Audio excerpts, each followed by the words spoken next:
Hey guys, it's Josh Del Sol. For those of you that are on a mailing list, you know that we're in the latter stages now of the follow-up project to Take Back Your Power. And I just want to ask you something. Have you ever felt compelled to do something? Well, it was like that for me with Take Back Your Power. It's like that for me with this follow-up project. And it's also like this about this video that I'm just about to share with you now. I've taken a couple days in the past week and put this edit together of something which the world really needs to know about. And that's how the FCC is planning and have already approved 5G technology. Now I know what you're thinking, 5G technology, it's just the next level of evolution in cell phone communications, and we're just going to have better bandwidth and be able to have support for more applications and so forth. But if you've seen Take Back Your Power, you know that there are very, very serious health risks associated with the proliferation of wireless technology, be it smart meters, be it cell phone towers. Thousands of studies indicate harm. So with this 5G, there are some very, very serious things to be concerned about, both from a health standpoint and also from a surveillance and rights standpoint. So this piece that you're about to watch is getting into something that, again, the world needs to know about. Last Thursday in Washington, D.C., at the FCC rubber stamping approval meeting for this so-called 5G technology. At that meeting, there were four very interesting and powerful things that happened. Two of them have to do with suppression of free speech and truth that we all need to know about, and two of them have to do actually with truth getting injected into the narrative here and on the record in a very powerful way. Okay, so what we're dealing with is the Gestapo is in the United States. They are basically running the show for, most of you already know this. This isn't really news to anyone. We're living in a corporatocracy. But the extent of the harm that's being caused, both to our rights and to truth and to our health, is far worse than what we had imagined. So this is all going somewhere. I want to encourage you that there are solutions both at the end of this video and in the movement and the awareness that's all unfolding from this. But you guys check this out, and we invite you to subscribe to our mailing list at takebackyourpower.net. We're bringing this conversation forward, but I hope you enjoy and are inspired by, but also really pissed off at what's actually going on here and get activated to be part of the solution. So thank you, and we'll talk to you soon. The big game changer is that 5G will use much higher frequency bands than previously thought viable for mobile broadband and other applications. Such millimeter wave signals have physical properties that are both a limitation and a strength. They tend to travel best in narrow and straight lines, and they do not go through physical objects as well. But brilliant engineers have developed new antennas that can aim and amplify signals. Now, to make this work, the 5G build-out is going to be very infrastructure intensive, requiring massive deployment of small cells. I'm confident that the actions will lead to a cornucopia of unanticipated, innovative uses and will generate tens of billions of dollars in economic activity. And that's damn important, because it means that U.S. companies will be the first out of the gate. And that is why 5G is a national priority. And stay out of the way of technological development. Unlike some countries, we do not believe that we should spend the next couple of years studying what 5G should be or how it should operate. The future has a way of inventing itself. Turning innovators loose is far preferable to expecting committees and regulators to define the future. We won't wait for the standards. We're already seeing the industry gearing up to seize this opportunity. Verizon and AT&T tell us they'll begin deploying 5G trials in 2017, and the first commercial deployments they're talking about are expected in 2020. And we're not done. As part of our July 14 action, we also plan to ask for comments on opening up other high-frequency bands. Many of the high-frequency bands that we will make available for 5G currently have some satellite users, as well as some Defense Department applications, or at least the possibility of future satellite and defense users. This means sharing will be required between satellite and terrestrial wireless, an issue that is especially relevant in the 28 gigahertz band. But if anyone tells you that they know the details of what 5G is going to become, run the other way. If something can be connected, it will be connected. Hundreds of billions of microchips connected in products from pill bottles to plant waterers. We must reject the notion that the 5G future will be the sole provenance of urban areas. The 5G revolution will touch all corners of our country. A lot more antenna siting decisions by local governments and tightened our shot clock for siting application reviews. America's local governments will play an important role in determining how we fulfill this national priority. You can be sure of only one thing. The biggest Internet of Things application has yet to be imagined. Tens of billions of dollars in economic activity. And that's damn important.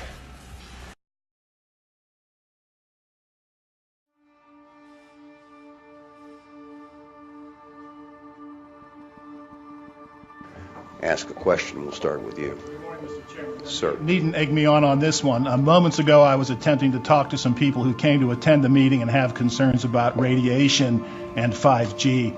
And one of your security force intervened, told the guy he couldn't show me the T-shirt that he had wished to display at the meeting, forced him to put it away, and confiscated my FCC-issued ID.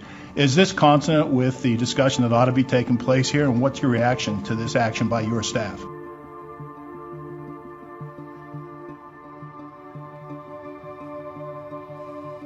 I've just heard about it for the first time, Todd. I mean, obviously this is an open meeting, and I'm sure that if your credentials have been mistakenly taken, you will get them back. But there's a responsibility for everybody who comes here to behave responsibly.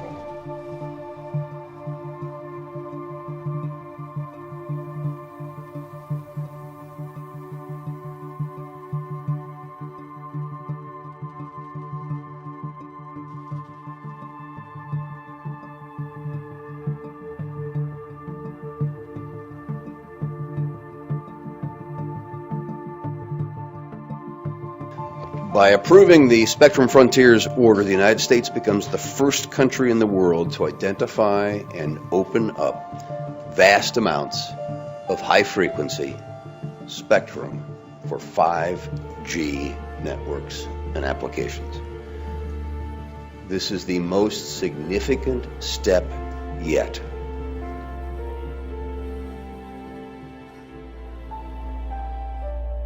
And our BDS proceeding is dealing with that issue. Lydia. Hey Tom, with the Hi, Lydia. study showing wireless causes cancer subthermally, how can you proceed with more wireless expansion with our 60 standards only recognizing thermal effects, ignoring thousands of studies showing cancerous effects, neurological effects, reproductive harm? Lydia, do you have a question? I do have a question, Mr. Okay, Chairman. I'll answer your question, Lydia. Lydia Bayud, Bloomberg BNA.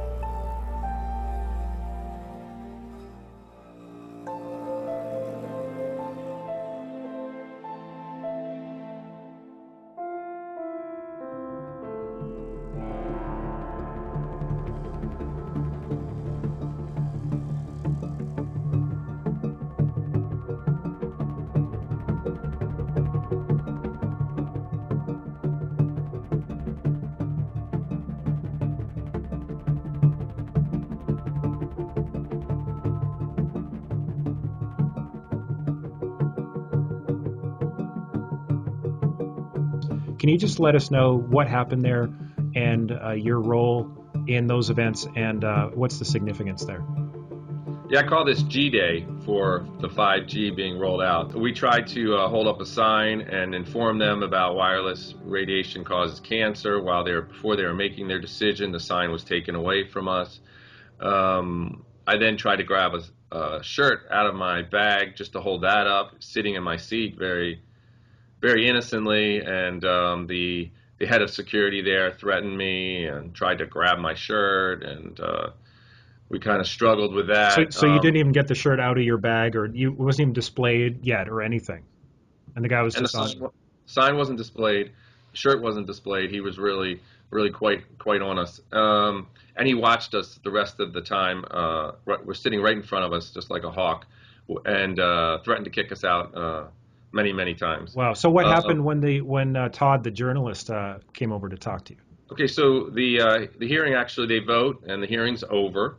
It's recessed, and people are just talking and hanging out before there's a press conference starting in I think it was about 15 minutes later. Okay. So one of the members of the press came over to ask us what happened, because they were near where they took away the sign. The woman who was holding up the sign was explaining what it said, and I actually was talking to some of the media already, and I saw her talking with that media, and I walked over, and he asked me, what was on the sign, and I told him, and then he asked me, I hear they wanted to take your shirt, what was on that? And I said, I'll show it to you, and I reached into my bag to grab the shirt to show it to him. Now, mind you, the meeting's over, and we're just sitting around. And the director of security came over, said if I take the shirt out of the bag, he'll throw me out once again. And the reporter explained I was just answering his question. I was just showing it to him. And he told the reporter if I took that shirt out, he would throw me out and the reporter. Wow. And this is a reporter from Bloomberg who reports from Bloomberg News. And he reminded the director of security who he was. And he again told him he would kick him out. And then the reporter asked for his name and position and wrote it down. And they went back and forth. And eventually he took away his press credential. The T-shirt said, and it's kind of relevant to being here in Cleveland for the Republican National Convention, LeBron James had a salivary gland tumor where he holds his cell phone. Who's next? And on the back it said, World Health Organization classifies microwave radiation as a Class 2B carcinogen.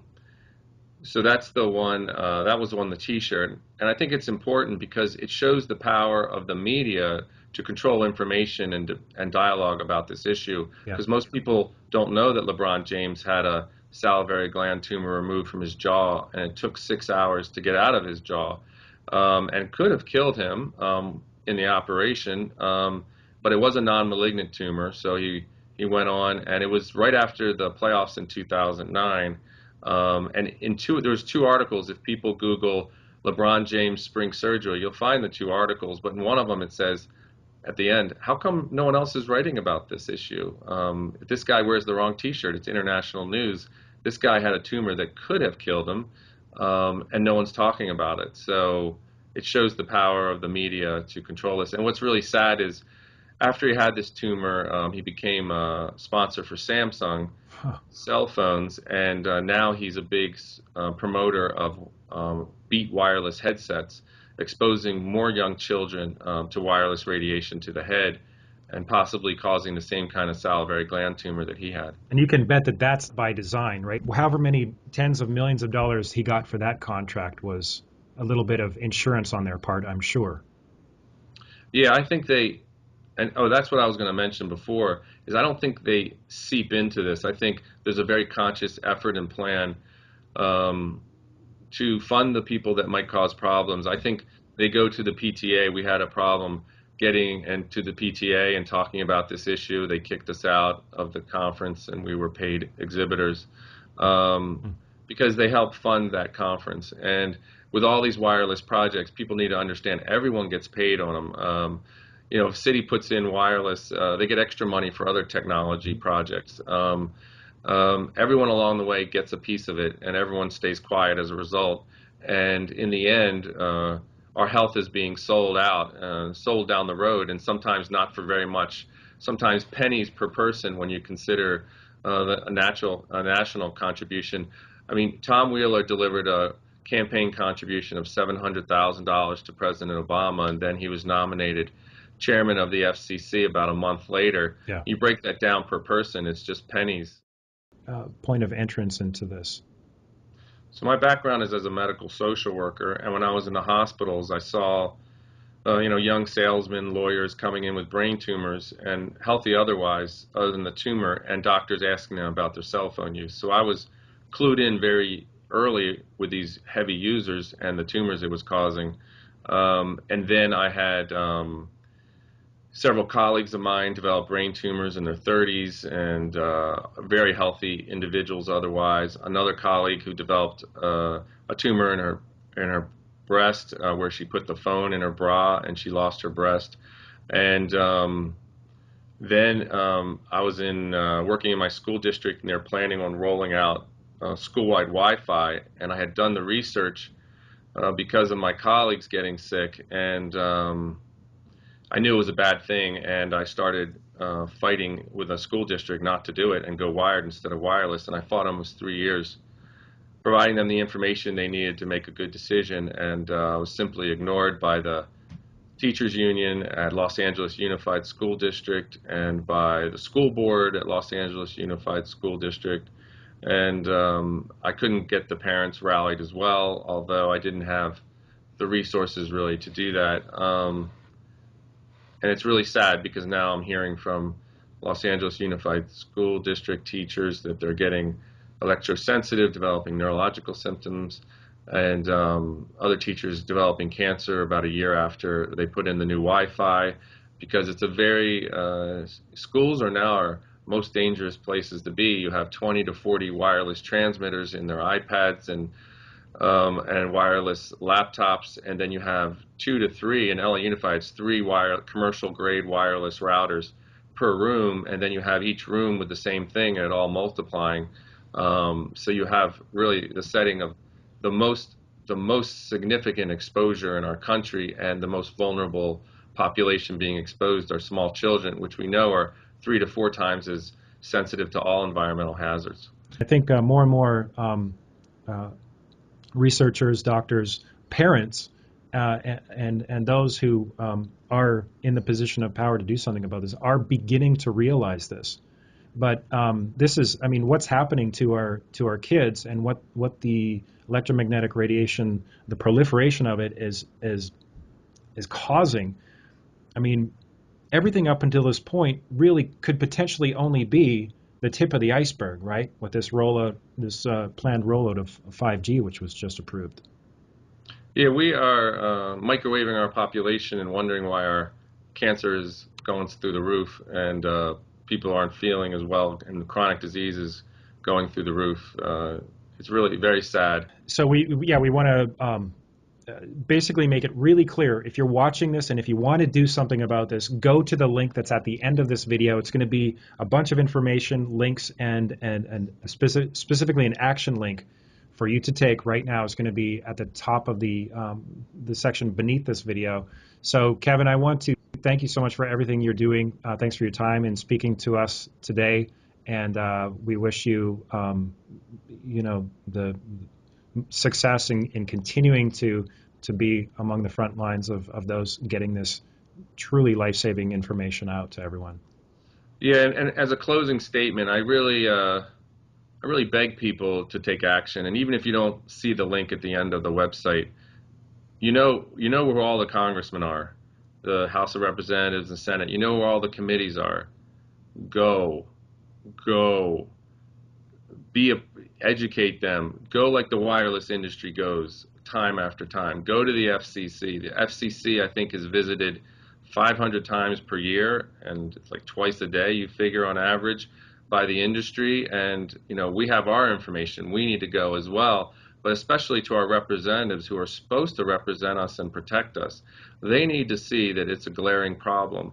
And what you will see is that they're getting sick as well. I spoke to Congressman Grayson from Florida, and while I was talking to him, one of his staffers, Joe, came up to me and said, "What are you talking about?" I said, "I'm talking about wireless cell phones causing brain tumors." He said, "That's interesting because I had a brain aneurysm and I'm lucky to be alive." And then he said, "It's also interesting because my buddy just died from a brain tumor." So they're heavy users up here, and Wow. you'll find that they're suffering too, and we need to build on that because we're past the point of potential harm. We're at the point of harm. There's 10 to 15 years for tumor growth. We're there as a group, and we're doing nothing but making it worse. So people are definitely getting sick, and you need to ask them, does your face tingle when you use your cell phone? Do your hands tingle when you use cell phone? Do you have difficulty sleeping? Have you ever gotten nauseous using the phone? Do you feel funny when you're around Wi-Fi or getting close to it? And you'll be surprised. People are getting sick. For instance, I spoke to Congressman Rush. Congressman Rush had a salivary gland tumor, which Israel has associated with cell phone use. Mm-hmm. I spoke to one staff office, and one of the staff members, a very young woman, went by me with a cane. Mm-hmm. And I said, I don't mean to be nosy, because we were done talking. I don't mean to be nosy, but what's wrong with you? She says, I have this rare immune system disorder, and it's basically eating my spine. And I said, well, you should look at reducing your wireless radiation exposure, mm-hmm. because for some people it makes the immune system just go berserk. And it could save your life, and it's a relatively easy thing to do to reduce your exposure. Mm-hmm. And she listened to me, and she says, I'll think about that. It never hurts to reduce my exposure. So we need to reach out and educate this community, and we need to do it now. Time is gone. The time to wait is over. We need to stop this before they auction this spectrum. You need to go, whether it's by yourself or with others. You need to go. Yeah. Thank you. Couldn't have said it better myself. Thank you, Kevin. There you heard it. We got our marching orders. We know what to do. There's links below. Kevin, thank you so much, and we'll look forward to your future updates. All right. God bless, and everyone take care of themselves, and let's take care of everyone else as well. Absolutely. Bye, you guys. Moments like this are made for rebellion. Stand up and be counted. 1, 2, 3. We made a promise to live in peace and be honest. War after war with no end in sight. Yeah, yeah, yeah. Ocean to ocean, join the peace and love revolution. Take my hand and we'll hold the line. Yeah, yeah, yeah. Time to stand up. If you're with me, put your hands up. Sing with me now, just like the rain. Your thoughts are things, now direct them like laser beams. We can change the world in like 1, 2, 3. Ocean to ocean, join the peace and love revolution. Take my hand and we'll hold the line. Oh, oh, oh, oh, shine. Oh, oh, oh, oh, join the peace and love revolution. Take my hand and we'll hold the line. We'll hold the line.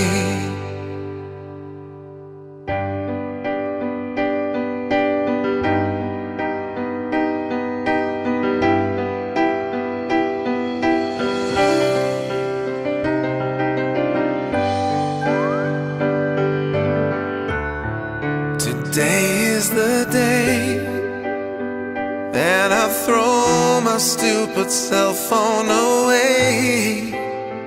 I sell everything I got on eBay and unplug from this collective mind. I'll head for the sea, searching for an island perfect for me, only to find this brave new world isn't free. So I'll build a rocket to outer space, find a new place. I need to stop orbiting other people's planets. I know that I was born to build a planet of my own, and this planet X will not be bound by gravity. I look at the moon on the dark side, I notice a room. It's a message that says we'll be there soon, but I'll never let them take this place from me.